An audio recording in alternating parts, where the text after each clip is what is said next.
What's up, everyone? My name is Alan Perez, aka Lokochon, and we're here back with episode number 8. And we're here founded with I'm Lorena Fuentes-Ibañez, and I'm from CSU, so that's how I know Alan. Shout out. Yeah, just chilling, trying to figure out what it's like to be living grown, like post school. So post college life. Mm-hmm. That's interesting. Heck yeah. Mm-hmm. So, what did you major in here at Colorado State University? I majored in ethnic studies and sociology. And how was that? How was that for you? I'm kind of disappointed that I did sociology just because Really? Yeah, a lot of people don't know that. So what? I think sociology is cool and all, but I think what's missing, and it's a big piece that's missing, is that sociology looks at like these social problems, and like we'll even have classes called social problems, but that's great, and we're not looking at the history of these problems, like what led up to the problems that we're seeing to like solve the problems. I can for sure agree. Like if you're not taking both courses, it doesn't make sense. Yeah, and like I feel like not both courses. I mean both field of study, like taking ethnic studies and sociology, because I feel like, well, for me, I say it's a good mix to a certain extent, just because sociology, ethnic studies, I say sociology kind of just like is a blanket, or it's kind of the structure of the picture, you know, kind of like what I'm gonna paint, and then ethnic studies is kind of like the color that fills in like the history that you're saying about like what's missing and stuff like that. But I do agree how like sociology maybe here could maybe improve in that aspect and stuff like that. And it's like when we look at like what books we're reading, who wrote these books, it's mainly white men, and like that's cool. Like you have a sociology degree, so you're qualified to talk about it. And if we're not looking at the historical context, then we can't do more. We can't like break down these systems and learn like what led up to this, and how do we pull it apart? How do we do more besides just talking about the problem and playing with potential solutions that historically have been harmful, because we're not looking at the historical context. So then if you can like kind of rewrite this kind of like curriculum, or like set a certain standard, or let's just say if there was a way to correct this, if you will, how would you go about it, saying that given it this historical value that is missing, like how would, if you can, you know, obviously like that's kind of like a big kind of thing to say, like, but if you could like maybe like just throw a little, maybe like, what do you think is feasible? Like I said, if you can, don't feel obligated. Oh no, you're good. And I feel like this is where I'm biased. I really like acknowledge where I'm biased, but that's good. At least you're willing to. Yeah, no, I acknowledge it. I'm super biased. But I think it would eventually, like, my ideal outcome would end up making it more of like an ethnic studies type of course. So I guess like there's not necessarily like a solution, because they're definitely different courses. And so, but I just didn't know that about sociology. But I think that historical contexts are really important. People of color's perspectives are important. What has been done, what is being done. And so I think with that being said, it ends up becoming an ethnic studies class. You kind of touched a little bit about like the ethnic studies, like kind of course, and how you kind of are more biased towards that.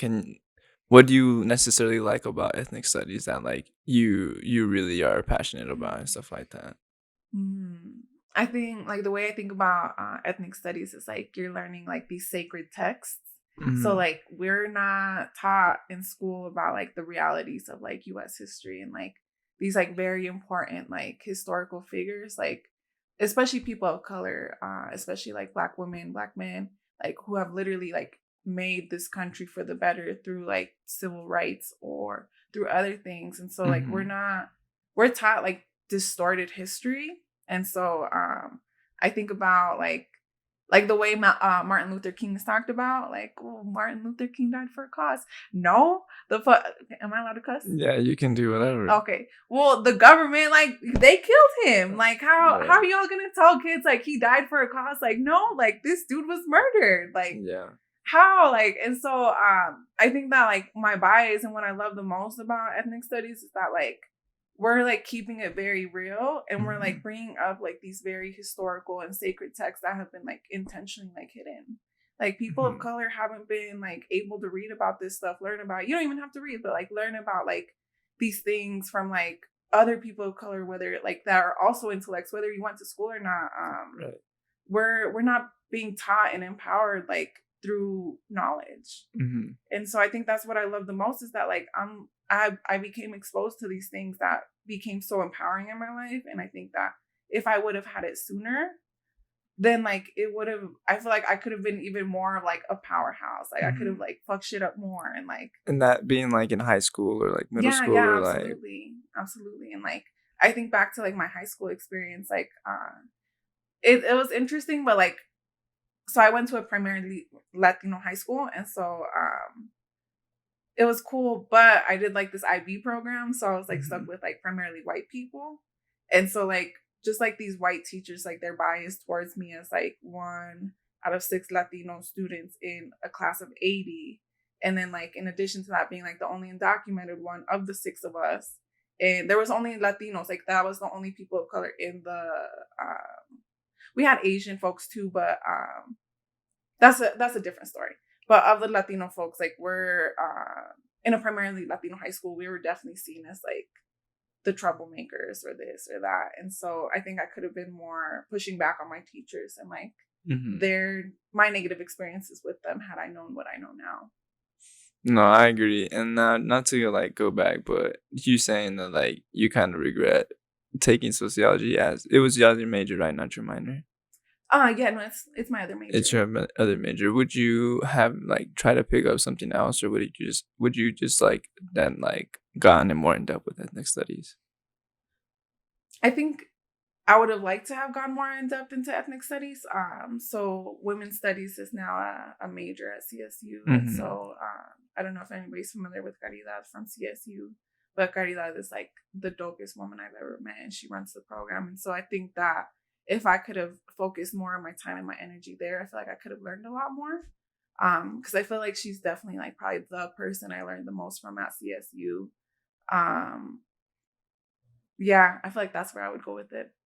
That's cool. No, and I think it's really cool just because I feel that Colorado State University just has a really good ethnic studies program and just has like a powerhouse of like professors. Honestly, like you know, you go down that hallway, you're walking, and you're just like, damn, you know, like every little nameplate brings you a memory of class, you know, or like something that you've done with him, stuff like that. So, you know, that's what I appreciate about the kind of the field of study of itself and stuff like that. But with your ethnic studies and sociology major, being humble and like kind of real about like just like post college life, what can you really feasibly do with something like that? Just because I feel like a lot of people like CSU kind of pushes it more towards like either general sociology or you're going like criminology basically.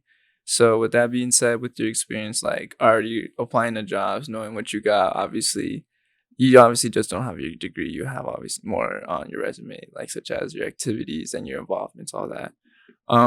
But with like the degree, what do you think that what did you apply for and what did you think you can do with that kind of degree and stuff like that? No, it's super versatile, especially because I feel like a lot of organizations and like entities out there like are super into like diversity and inclusion right now. I feel like it's such an it thing. Like being woke is such an it thing right now. I don't like the word woke, but like it's such a like cool thing to do, which is also cool. Like it should have always been cool.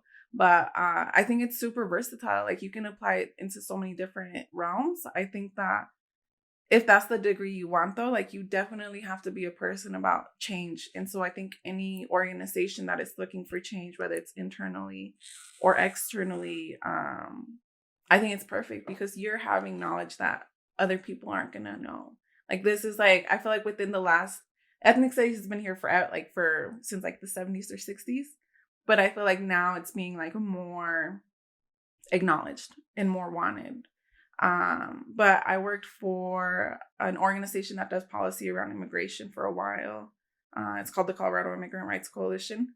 Wasn't a good fit for me, but it had to do a lot with policy and working with people. And so I think the main reason why I got that job was just because of my experience working with more so refugee and immigrant communities and also being an immigrant person, like an immigrant woman.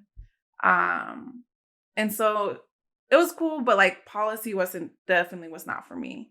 And then for a while I worked with the city of Greeley. And so with the city of Greeley, they had gotten this multi-million-dollar grant to do park renovations in a historically neglected community, like super neglected, the most neglected community. And like, is that like, if you can kind of give me a picture, like I know Greeley to a certain extent. Where is this community, if you don't mind me asking? Yeah, absolutely. So Greeley, east of I-25, northern Colorado, it's definitely a space of a lot of agriculture, a lot of oil and gas, and we have a meatpacking plant. And so a lot of people think about country, like it's out there in the country. No one wants to go to Greeley. Right. I think the thing that gets negated in that conversation too is we're also forgetting that the heart of Greeley is like the people of color in Greeley. Like we have generations of Latinos there, newcomer Latino immigrants, and Central American asylees. We have a huge influx of African refugees, East African, West African, and Burmese folks. And it's pretty cool that also UNC is now like a Hispanic serving institute, right? Or is it? Or am I wrong? I don't know if it is. At one point, there was a talk about that. No, or am I wrong? I don't know. Jeez, no, don't worry, because I thought like maybe that had to do with that. But go ahead, my fault. Maybe I need to look more in depth in regards to that, but I'm not sure. What part were you talking about? Like the related part of that? Oh, just like in regards to like how it's like you were saying it's like the heart of like Greeley and stuff like that, and I was or like the people of color like really the heart of Greeley and stuff like that. So no, I feel like UNC is actually like UNC is great. I'm glad that it's there. It's a university. It's great, but also I feel like it's not necessarily a space that is serving the community. So like it's very different from Fort Collins in the sense that like CSU has become a part of the community. It has relationships with organizations and like they do community work together. And like there's a lot of intentionality with trying to be part of the community. Whereas UNC, from living in Greeley and working with UNC through the city, like just seeing it more up close, like they have great ideas. They want to do cool things. But what a big thing that I see with Greeley and the organizations in Greeley is that it's great that they want to do this work. And the thing is that they want to take off running. Right. But they're not necessarily there yet. And so oftentimes like what ends up happening is more harm than good. Then yeah. So with that being said, what are some projects that you are kind of like that you can stand behind and say that you're proud of that you've done and stuff like that? Oh yes. Kind of just, shedding the light on the positiveness. Yeah, no, definitely. I feel like the city of Greeley was definitely like just a terrible experience. And then I don't think I mentioned this yet on here, but I left the job just because like I'm very strong in my morals and like my values. And if I feel like there's more harm than positive being done, then I'm not gonna stand by it. And you can give me, I had a really great salary, like not to be like bragging, but like I had a great salary and I was just like, that's great and all, but I don't want it. Like why? Like so I can be unhappy and so I can lie to people for you. But I think one of my more proud things that I've gotten to be a part of has definitely been work in Fort Morgan. And so Fort Morgan is more east of Greeley. It's about an hour away from Greeley, about an hour and 45 minutes away from Fort Collins, East Plains of Colorado. And we have a huge East African community there, primarily Somali, as well as our Latino community too. But I ended up having a really dope relationship with the students. I would go there on a weekly basis my senior year at CSU. And I think what was beautiful about it was that I came in with like the idea of like mentoring like first year undergrads and also like the high school students. And so I think what was cool was that like it wasn't just about school. It was about connecting with them, like building relationships with them and like empowering them outside of the classroom and inside of the classroom. And so I think what speaks to that work is that they came to surprise me at my department graduation. Oh, they did? Yeah, no, my Fort Morgan kids, they came out. I think I might have seen that on your Snapchat. Yeah, no, they came out because you have your department graduation and then you have like the CSU graduation. But they came out, they brought flowers, they did speeches, and I was just like, wow, like sometimes I get emotional when I talk about it, but it was just like it was special that like that bond was there, that like you felt seen. And like to me, like I thought I was just treating you as any other person, but like however like the relationship developed, you felt seen and heard in ways that like you hadn't experienced. And like it was just cool to know like we have this cool, like we did this cool thing together. Like you were doing your school, like we were part of this project, and like this beautiful relationship came out of it. And I still talk with them. I still see them. I still go to Fort Morgan to get lunch with them. And That's like, awesome. it's great. I love them. That's awesome. That's really cool. And I did, yeah, I did see that on your Snapchat that time that they did the speech. But man, doing all that work is definitely a lot of intentionality. I would say, a lot of being like, a lot of being present. I would say as well, if I can say. But with that being said, what is something that you're kind of looking just to do right now? Are you just looking to kind of just find something that's more morally aligned with yourself, or are you kind of just taking a little breather or stuff like that? I think both. I definitely want to chill for a minute. Excuse me. I feel like my last 2 jobs were just really bad experiences. So I definitely just want to sit with myself for a moment, give myself a break, get my body in a line, because I feel like there is like just so many negative energies in these spaces that Right. I want to get myself right. I want to get my energy right, and then come back like ready to want to work to wherever is my next space. Definitely gonna explore and think about what do I want from the next organization that I work for, because I'm not in the space to like have my own organization right now or anytime soon. And so I've definitely just been sitting on like, what kind of questions were we not taught to ask when we're leaving undergrad or like going into any job, especially like if we want to work in politics, if we want to work in spaces of change. And so like some of these like questions I'm thinking is like, how many people of color work for you? And if people of color are definitely a minority in your organization, like how do you make sure that you're not burning them out? How do you know that you're also pulling the same weight as people of color? Because if there's one thing I've noticed for sure working for Greeley was that me and like the other only brown person, like we were expected to do these things that like white people weren't expected to do. We were expected to put our necks out on the line for like things that weren't right. And so things like that, like I feel like I'm definitely like, I want to ask the hard questions, because I think we're taught to just be thankful that we have a job, and that's great. I am thankful. However, I also want to make sure that I'm going to be in a space where I'm not being exploited. Like, that's true. It's not worth it. It's not worth like being unhappy and being in spaces that aren't fruitful to us in our lives. And so I'm just kind of sitting with everything. I'm thinking a lot. I'm very passionate about incarceration. Colorado, so far, I haven't really seen that like they have great programs or things that have to do with incarceration right now. But I know like California and Texas and DC, they have some really great like things and work that they're doing with. So I'm kind of leaning like, I kind of just want to take a leap and go and like try it out. Try something different. Yeah, that's what I'm so passionate about. It's like incarceration, like some bullshit. Like, has it like been something just like recently, or just something like that you've been passionate about for quite a while? It's been a few years. I actually got asked recently like, why incarceration? And so I was always drawn to it, and I kind of didn't know why. And especially, I don't know if folks know about Khalif Browder, but Khalif Browder, he was just like this 15, 14-year-old from New York.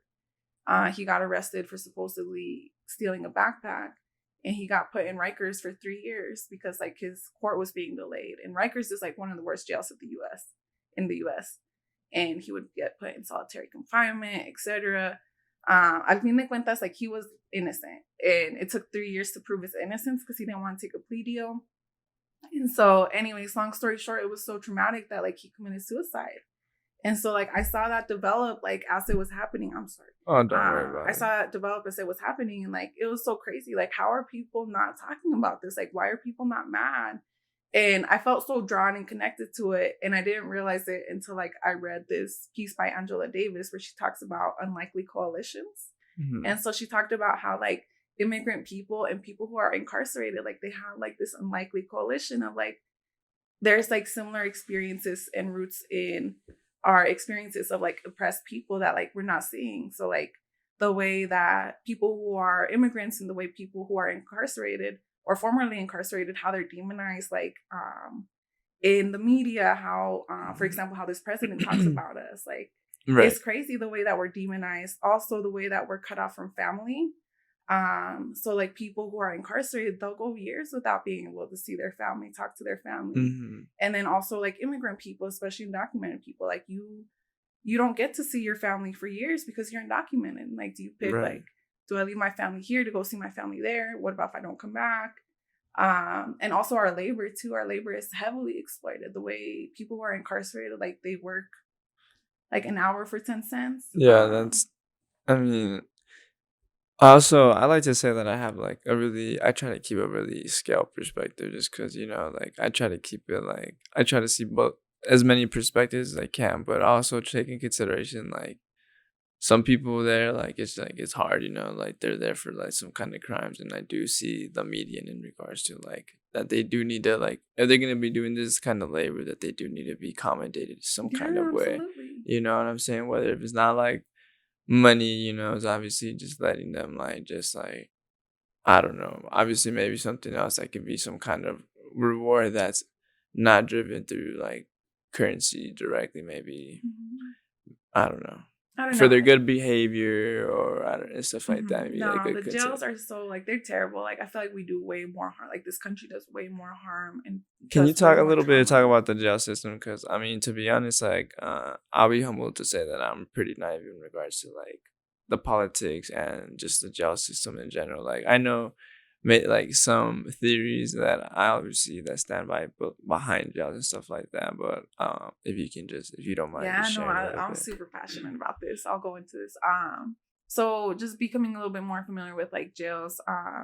Definitely. So the U.S. is the one country in all the world that incarcerates the most people, and I think I can't remember the exact statistic, but for the amount of people living in the U.S. in comparison to the rest of the world, for us to have the highest incarceration rate is crazy.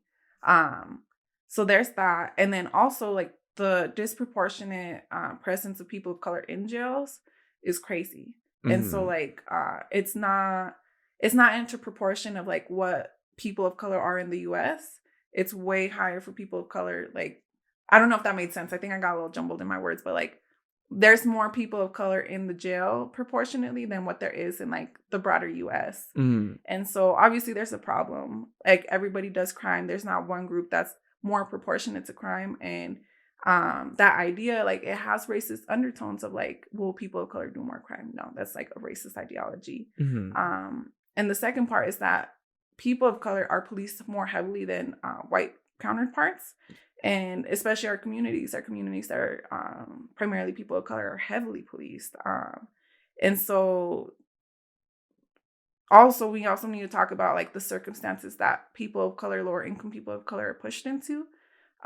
So like poverty is highly correlated with jail time. But it makes sense. Like, if you don't have food to feed your kid, are you gonna do what you need to get food? Of course, whether that's selling drugs or like, I don't know, just doing what you need to. And like, that's the hardship. Like, I'm not like, if you need to feed your kid, how are you not gonna feed your kid? Right. If you need to pay your rent so you don't get kicked out and you're homeless, you gotta do what you gotta do. And so we're not talking about a lot of the systems that push people into jails, and then talking more about the actual jail. Like, jails are so traumatic. Like, people go years and months without being to touch anybody, to hug anybody. Like, that in itself, like, humans weren't meant to do that. Like, that's really traumatic on like the spirit, on the brain. It's kind of crazy, that like I feel like there's so many jail shows just to normalize, like, to see like jail life, and like it's just so surreal, like, the fact that you might not get to see someone ever again. You know what I'm saying? No, and like just like the act of touching, like, you Right. are dehumanized so much in this process. And like, the thing that I think is also a big problem is that we have like these middle class white people who are trying to find like solutions for people in jail. And it's like, well, first of all, like, you can't even relate to these people. You don't even know how to talk to them. And there's like in San Quentin jail in California, like they'll do like these group therapies, but like they're literally in cages in a circle. It's like, when you're trying to do like group therapy and like heal your trauma, you're also getting traumatized in the process. Like, Jesus. It's crazy. Like, people don't know like the traumatic things that are being done to people, and it's crazy. And so there's that the people who are overseeing the jail, like the guards, are also very corrupt, also like just harmful to the people there. Like you're not seeing people as people. There's also this sociological study. I forgot the name of the study, but if you Google it, you can find it. But a study where people were deemed as jailers and people who were like the guards of the people who were jailed. And so like it was just a game. Like this wasn't even people who were actually like in jail. Mm-hmm. It was kind of like just a game. And so like the people who were the guards, like they ended up going like, I don't know what the right term would be, but they kind of like had a crazy moment where like they were doing like very harmful things to the people who were quote unquote jailed. And it was a game though. Like these people weren't even in jail, and like the quote unquote guards, like they spun out of control. Like they had too much power, and like they did very harmful things. And so this study ended up being banned. It was like a really big deal. Like it was a bad study because people got really harmed in the process. But I think that speaks volumes to what jail is. Like how like that dynamic of like the guards and their impact is. And we have people who like they have a high school degree, and like they're given so much power over other people. So jails are really traumatic, but I think that what I'm most passionate about is, can we look for alternatives to healing, alternatives to making jail less traumatic, and also the transition out of jail. So with that being said, if you can kind of give this kind of, I would say utopian, like kind of, what would you call it? Healing space, jail. Would you even still call it jail? I mean, I'm not necessarily. I feel like jail is probably not going to go away. I feel in my like the lifetime. accountability, I feel like still needs to be there regardless. Yes, absolutely, you know, yeah. because obviously, like, I think this is detail work. I feel like I think this is very like I think it's like pick and choose. You know what I'm saying? Because I think I personally, you know two people who like work for a prison and stuff like that. And I mean, I would like to think that they have they're good people. You know, I feel like they've not I'm glad done anything. we need more good people. You know what I'm saying. So, in regards to that, I feel like it is pick and choose, but majority of it is more like the way how you like describing it in regards to like it being really like it just really being oppressive to like, you know, people in jail, like past, you know, they're kind of like, what is it, their punishment, I would say. You know what I'm saying? But I do agree that at least an accountability does need to take place, because there's like, if we want to look at the detail, like let's look at the other side and like really see like, you know, the intentionality of like coming to a space like this, knowing that you could like possibly, not saying, you know, because knowing the law and knowing the certain punishments you get from everything it's a chart, you know, and even that it gets complicated because you go to court and, you know, it gets very personable in regards to, all right, your record looks like shit. So, and even then I feel like again, like the act of going through that process of your court and then getting your time, it's definitely a bias system, especially towards people of color. And I think like talking, like when you compare like cases and you see the complete disproportionate like handling of it, I think that's like it makes me feel so sad. Like look at the Central Park 5. Like we had evidence that showed that they didn't commit any sexual assault or rape on anybody, and yet they still got multiple years as juveniles. Like they went from like 13 to 6 to 13 years. But then we have this dude, Brock Turner, who had witnesses to what he was doing. And this motherfucker gets, 3 months it was? So it's just like, when we see those things, like how do we not see a problem? And also the like the 3 strikes rule. If you do 3 crimes on your third one, like you're done. Like it's a felon, or it's more jail time, I believe. And so, and then also mandatory minimums. Like why do we have mandatory minimums for certain crimes? And so I agree. I definitely agree with accountability, but I feel like it's so easy for it to get twisted, especially for vulnerable populations.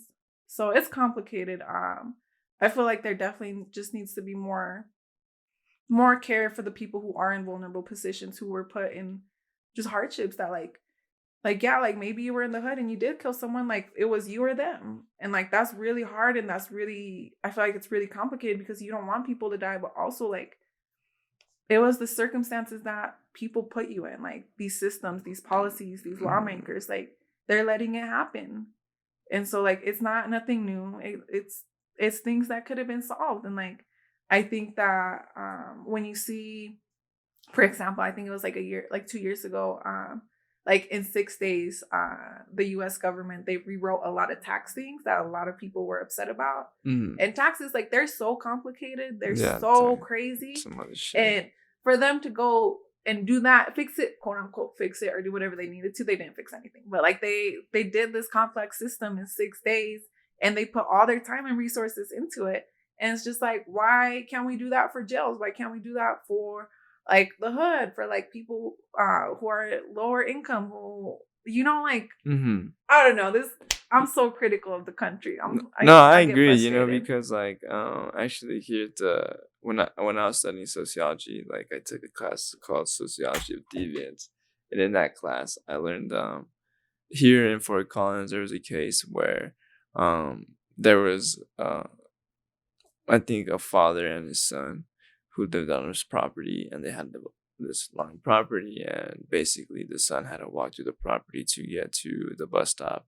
And to get when he was walking to the bus stop, the son saw just like this like mannequin, quote unquote, appearing figure in this field that they had, and he went to go tell his friends. And later that day, he got arrested and he was incarcerated for like 30 plus years. And they charged him not based on like any really, I would say, like, credible evidence. They charged him with his notebook like filled with like satanic drawings and stuff like that. But it turns out like I forgot how many years later. It was like, I feel like 10 to like 30, but in this little investigation they found out that like a certain feet away from this like body there was another property with like a surgeon and stuff like that who was like responsible for stuff like that. Oh, so this was a body. Yeah. Oh, I thought you meant like a plastic mannequin. Oh no, yeah, sorry. Oh my God. Yeah, I forgot that detail, but it was a real body, and it was just like the body's blood was drained and stuff like that. So that's scary. Yeah. Damn. And so there was like this crazy surgeon doing other crazy things. Yeah, and he got like charged with other crazy things like I can't remember, but I mean that's here in Fort Collins, yeah, you know, and like there's a lot of other things like the stabbing of, or like the beating of that person who is, I believe, to be identified in the LGBTQ community. Who was that? I believe it was a gay male that was like recent? No, it was like back in the day. That he got beat. Here in Fort Collins? Or? Yeah, he got I think you're thinking about the one, it was like on the border of like Wyoming and Colorado. Yeah. I think, I don't remember the exact location, but I know it was like... do you remember more things about that? No, it was, I believe it was a gay white man. Yeah, I was gonna ask if it was white. He like got beat to death, and then he got like tied onto a fence. And so, yeah, no, that one was real nasty. I think that one, I don't remember the year. I want to say it was the 90s, but don't quote me on that. Yeah. It's interesting, you know, and like, with that being said, what is something you think that, if you can, you know, that you think could be a direct, something that can be implemented directly and it would create impact in regards to the jail system, in regards to like, you know, segueing people back into society and stuff like that, or, you know, creating a space where people are trying to get back to the better being of the collectiveness? Yeah, absolutely.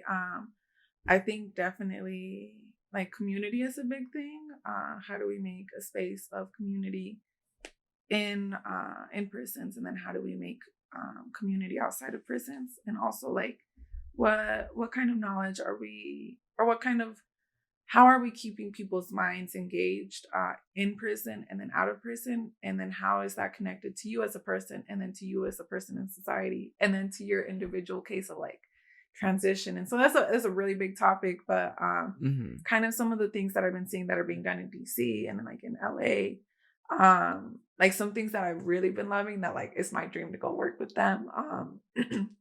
Is that like they're bringing like knowledge into these spaces. And the thing that I love most about it is like it's by people of color, for people of color, whether it's like the incarcerated men sharing the knowledge, or it's like some like person of color coming in and like facilitating groups and other things. And like they like the people who are in the prisons, like they've received it so well, and like they have like filmed like instances or facilitations that they've done. And it's like it's so beautiful to see like in DC there was like they were reading, I forgot what book they were reading, but they're reading a book about like the displacement of Africans by white people in South Africa. And so like this dude, he was all like, oh yeah, it's what's happening here in DC. We're also being displaced by gentrification. Or like in LA, I think they're called success stories, and it's like these men and they're reading like bell hooks and like all these like feminist like writings like by women of color, and they're loving it. And they're like, yeah, like the system has put me here, and also my accountability for me buying into toxic masculinity and how that's affected the people around me and the decisions I made. And like they're all about it. And it's really like, I don't want to say the word cute because I know I know men don't like the word cute, but to me it's so precious that like these men like in the video, they're like, you know, I was trying to tell my parole officer about feminism and he's not buying it, but I'm still working on him. And I'm just like, yes, like cool. But like what I love about it is that like they're being empowered through like these sacred texts. And it's literally sacred text. It's a video you said, or yeah. So if you Google success stories, that one's from California. And these are people incarcerated. Yeah, right? and so the one from Success Stories, this one incarcerated man. He started bringing in these like feminist writings, and he started teaching about it and talking about it. And so they'll do like these groups, and they're like just sitting, chilling, like talking about like these writings and these readings. And like in that process, they're building community within themselves. They're talking and they're chilling. Like they don't need cages to learn and to like be engaged and to like be empowered in the process. And so I think that's the biggest difference, is that these middle-class white people, like they don't know how to talk and be with incarcerated folks. Like that's not your background. That's cool. So let the people who know how to like be in these spaces and empower the people in those spaces. So with that being said, I'm assuming that a budget will need to be allocated, because like no CO correctional officer is just gonna like go through like a whole 4-year university. With that being said, do you believe that prisons should have a certain money allocated in a budget, or like the federal government should provide that, or how would you like prisons? Because I know some are privately owned and stuff like that. That's obviously a whole different conversation. Yeah, no, I feel like the money with prisons, they're really complicated. Right. Especially because they always try to say things like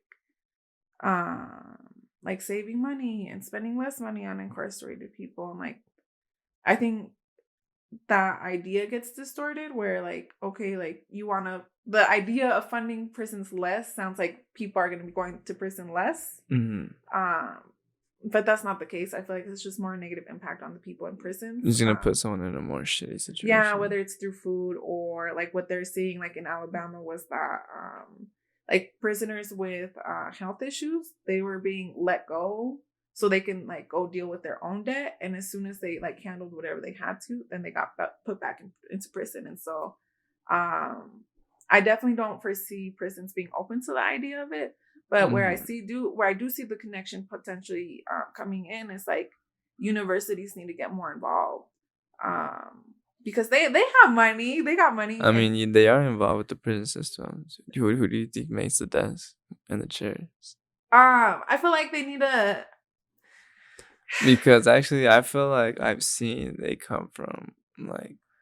Am I wrong? Can you say that again? I think that where do we get our desk and chairs from? I think they come from where we get our what? I'm sorry. Desk and chairs. Oh, desk and chairs. Okay. Yeah, it's university. I think it's from. Oh, I'm not sure about that. I think it's from like university or places where, prisoners or like people who are incarcerated or like make furniture and stuff like I that. could see that. I could definitely see Because it. like this is a federal institution, And I feel like that's where like universities need to also be accountable. And like, for example, like my dream would be like to be a professor and right. but also be doing work with incarcerated folks or formerly incarcerated people. But also like the university, like they can give grants, they can give money, and so they can put money towards these programs, like these, like what we're already seeing, like in DC and LA. Like they could put money towards these programs because it's like quote unquote research or that connection that you're having with the community. And so there's money, there's ways around it where Definitely, jails I don't do need to believe be the that too. funders, but people also need to do their part though. And with that being said, what does that look like on someone doing their part? Yeah, so kind of like, so my dream, so I'm biased, but like how I mentioned, like I would want to be a professor, but I would want my specialty to be in issues around incarceration. And so the thing about universities is like when you're doing research that is being proven to be like really successful, they want to throw more money at you, and then you have more potential to get grants outside of the university, and they also want to throw money at like your research. And so it's unfortunate that it has to be like research, quote unquote research, especially when like we also know that research can be harmful depending on like the practices that are being done on the research, on doing the practices that are being done on the people being researched, quote unquote people being researched. Right. But I feel like there's a lot of creativity in like how you get the money, how do you make this work?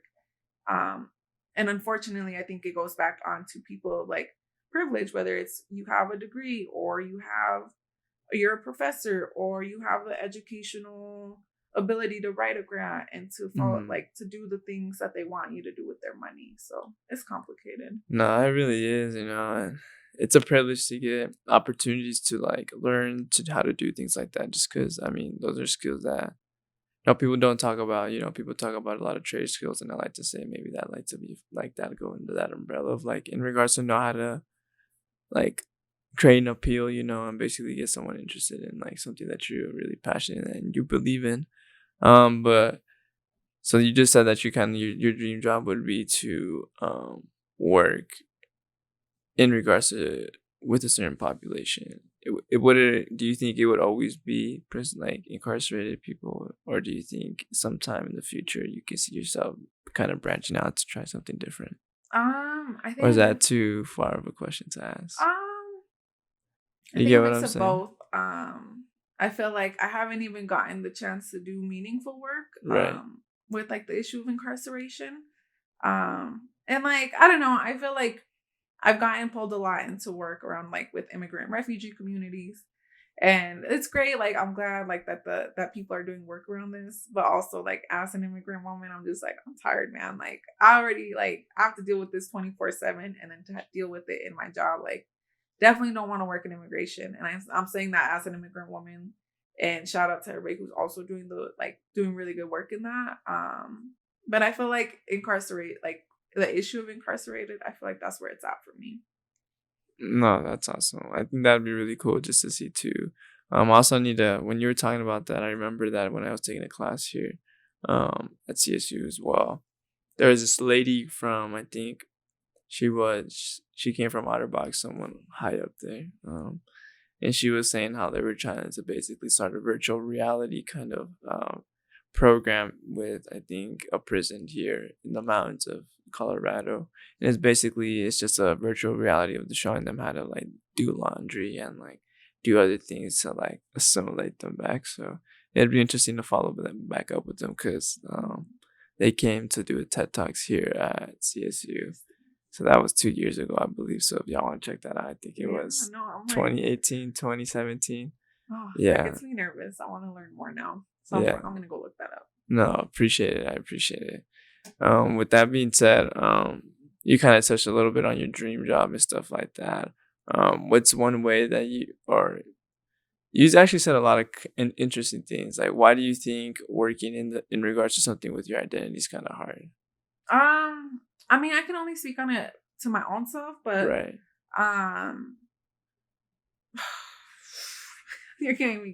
You're going into such a deep topic with me. Well, it's just because, like, yeah, you no, know, it's people real make it though. such an obligation sometimes. I feel like, you know, Yeah. they're like, hey, like, you are this person, like, you need to go work like this and stuff like that. But people don't realize, like, the burnout, you know, because like you get put in these spaces where like you just need to like hit the ground running, and you know there's no stop. Obviously, I've never been put in a space like that, but I think it's complicated because you definitely want organizations and movements to be ran, or at least directed by people who have that lived experience, whether it's immigration, incarceration, etc.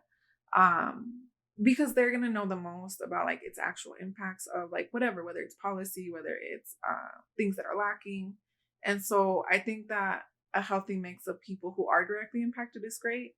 But also like for me in my like personal situation, I'm just like, bro, like I don't know, I feel like I've had like very particular experiences with immigration. Like I'm very privileged to have DACA, which is a huge privilege. Like there's a lot of students that don't even have DACA right now. And so I think that for me, it was just like especially the last 4 years have been very traumatic. Like it's crazy. Like I can't believe like, I feel like immigration was something that like I had dealt with like in my life, and like I had felt empowered by like the time that I was in college, by the time like it was like my first year in college, and I was like, cool, like it was complicated, it was hard, but now I feel good. I feel in it like in a good space, and I'm acquiring these privileges that also come with responsibilities. But then like within like these last years with this presidency and like seeing the impact and also knowing the impact personally, and then I know I went out like to the border for a week too, and like just like seeing like the way that current policy and current administration is impacting people, like it's been hard, it's been complicated, like especially because immigration I feel like is a chess game for politicians. And I'm just like, bro, like that's people's lives, like that's my life, that's my family's lives. And so it's just like when you're constantly seeing your trauma like being brought up on the TV screen, on Facebook, on like in everyday conversations, on campus TED Talks, or etc. And then you have to go and work on that. And then like, where's time to also work on your own shit? Like I just like dealt with all of that today, and now I have to deal with all of this over here. And then I have to deal with all of this. And then like I still have to deal with myself. And now I'm so tired that I don't even want to deal with myself. And so it was just like, it was so like, for me, it was very draining. Like it's an important issue. And also for me as a person, like I was just like, fuck, like I also need to like sit with myself and know that like I do care a lot. And also like it's okay to take a step back, and it's also okay to do work in other spaces, but also still be involved and informed in like in other things too. That's good that you like have kind of your, what is it? Would you agree? Maybe you found your self-worth, that you kind of just were like, I need to just step back from disregarding that, you knowing that this is something that you were kind of like, not saying not that you're not passionate about, but just something that you just seek change in. You know what I'm saying? Like, what I'm trying to basically say is, it's cool that you can keep yourself that accountable and that real, just to be like I need to pull out of this job, you know, like it's too much for me and stuff like that, because I feel like I said, someone who holds an identity and is working in that space, that is working for their identity and stuff like that, I kind of feel like an obligation, and like maybe it's almost like, I don't want to say a trap, but like it's just hard to leave, because like you're just like I said, it's like almost like a sense of obligation of being like, you need to do that, you know. Yeah, no, and I feel like there's some people that feel super empowered by having jobs that have to do that directly are related to their identity, Right? Which is cool. Like you all take the lead, like as long as you're doing good work and you feel empowered, cool. But also like it doesn't have to be that way for everybody, and it's okay for it to not be that way for everybody. I think a big thing too is that like we're so disconnected from our bodies and from our spirit that like we don't take the time to like sit back and like really look like, is this being harmful to me mentally, emotionally, or spiritually? And so I think that's the biggest thing too, is like how do we take care of our bodies and everything that encompasses the physical and the metaphysical? No, I agree. you seem like you're very passionate about change, and that's something that it seems like it's your umbrella, whether regardless it be about like immigration, prison reform. Before I do, we do send this podcast off and stuff like that. I've been asking majority of my guests, what is something you would tell younger Lorena, being like, oh, if you can tell yourself and advise like in a critical time, like either in college, elementary school, remember that far, and you need some correction, middle school, whatever. Like, what's something that you think that if you would have known at the time, that would have taken you to the next level? Like, what is it? This one's hard.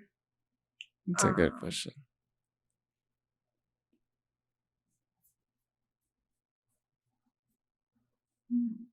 And if you need some time, I think it's no big deal. You can take the time. To myself, right? Specifically to myself? To yourself. Yeah.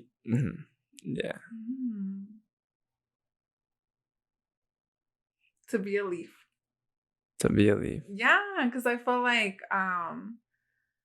it's something I'm learning now, and like what I mean by like to be a leaf is like it's okay to go with the flow. It's okay to not know. It's okay to like just chill sometimes.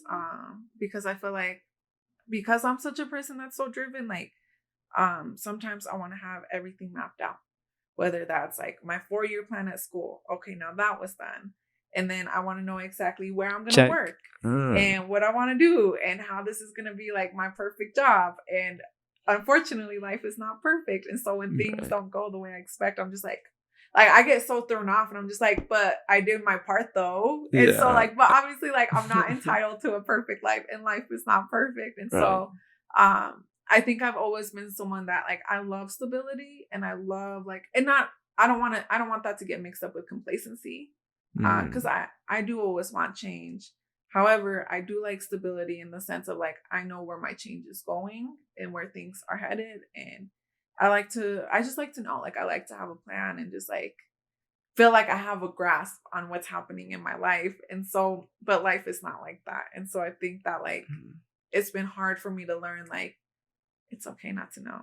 It's okay to not have a plan. As long as your bills are paid and you're okay, like it's okay to like not know and to just go with the flow and to be okay with you don't know what the fuck is happening. Like, and I feel like that's my life right now. I'm kind of like just going with the flow and like it's okay and I feel okay. Yeah, no, and it's for me this is really scary. Like because I'm not used to it. Like I'm used to knowing exactly what's happening and what I'm doing, where I'm spending my time, and now I'm just like now I get to know myself in a different realm, and it's in a more slower pace, maybe. Yeah, and it's nice though. I like it. It's really nice. I feel like I was definitely living my life like on capitalist time. Like, how do I make the most out of my time? How do I make the most out of the after money your 8 to 5, out of my labor, out of this? And it's just like it's great to be productive, but also don't get that mixed up with that capitalist mindset.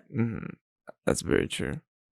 Now, well, thank you, Lorena. I really appreciate your time. Thanks for having me. This is gonna wrap up episode number 8. Once again, this is Alan Perez, aka Lokochon, and this is Puro Lokochon podcast.